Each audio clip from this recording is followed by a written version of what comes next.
Is photography an art?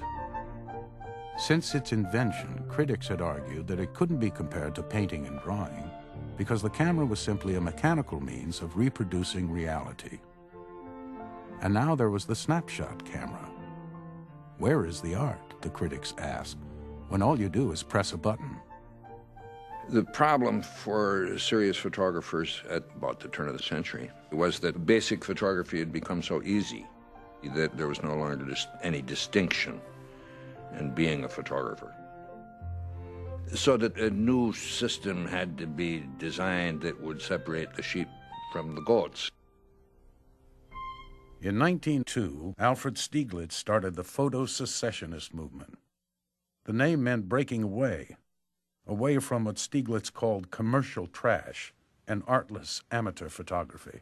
Stieglitz felt that people should recognize photography as another branch of art, just as they recognized etching, just as they recognized aquatint, just as they recognized lithography.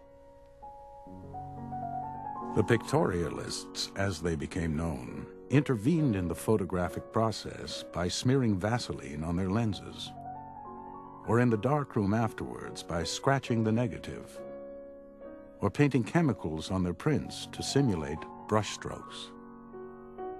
The aim was to make photography a handmade process, like the other arts.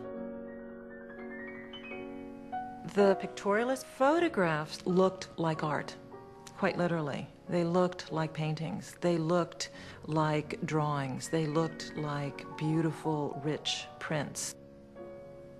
They were meant to have chiaroscuro. They were meant to have darkness. They were meant to have a kind of sketchiness.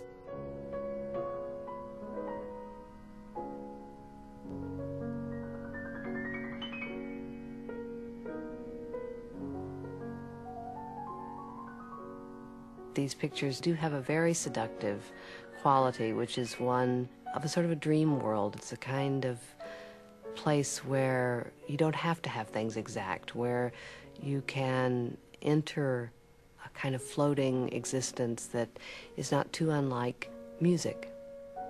This hands-on process brought photography back to the older traditions of handmade art, and sort of satisfied that question, at least for the moment, that photography was made by a machine. No, it clearly wasn't. It needed human intervention in order to really become art.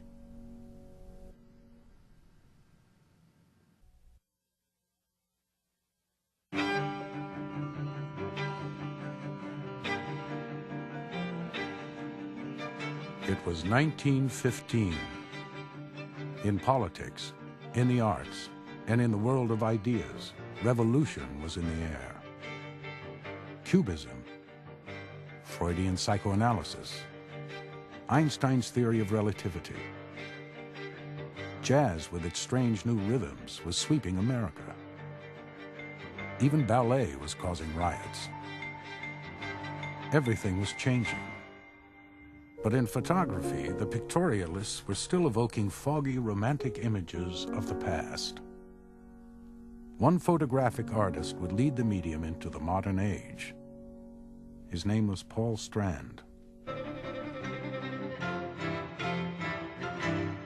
Strand had been working in the shadow of Stieglitz's teachings for a couple of years, when finally in 1915 he brought in a portfolio of prints to the older man and showed him what he had been doing.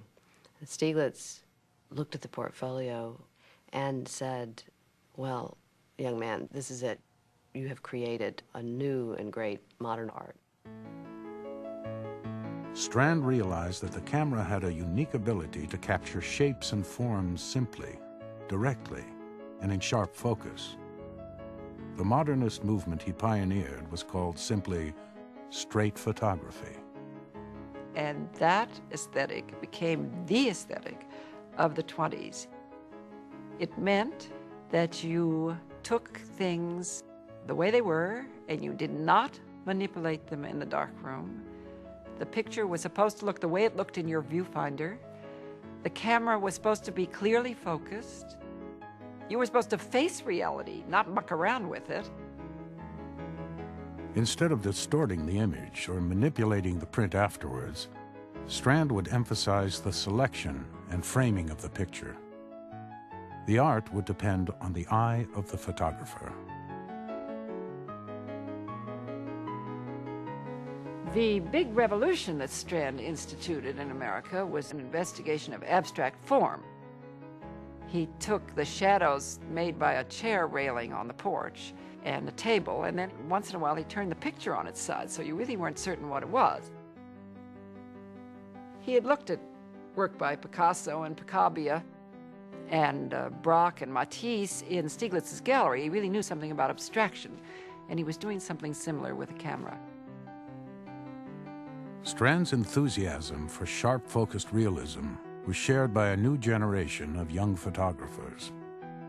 Edward Weston, Imogene Cunningham, Walker Evans. As Strand put it, the camera would now become an instrument of a new kind of vision.